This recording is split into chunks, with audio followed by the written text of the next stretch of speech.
Pendant que la première ministre britannique Theresa May s'exprimait devant le Parlement sur la nature limitée des frappes aériennes, plusieurs manifestants protestaient à l'extérieur.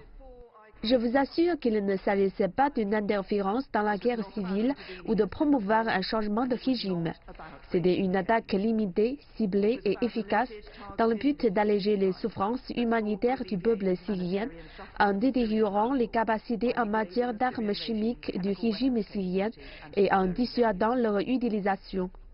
May a invoqué l'intérêt national britannique pour justifier les frappes contre la Syrie. Mais des figures de l'opposition ont affirmé que la Grande-Bretagne ne faisait que suivre les instructions de Washington. Monsieur le Président, cette déclaration sert de rappel pour la Première ministre qui doit rendre des comptes à ce Parlement et non se plier aux caprices du président américain. Les frappes contre la Syrie ont fait également l'objet de débats au sein du Parlement français. D'ailleurs, plusieurs députés ont critiqué le fait que les bombardements aient été menés sans l'autorisation préalable des Nations Unies.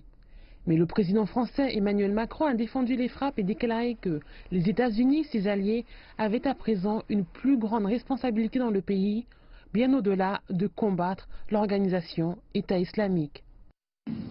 J'ai raison de dire que les États-Unis d'Amérique, parce qu'ils ont décidé avec nous cette intervention, ont pleinement réalisé que notre responsabilité aller au-delà de la guerre contre Daesh et que c'était une responsabilité aussi humanitaire sur le terrain et une responsabilité dans la durée pour construire la paix.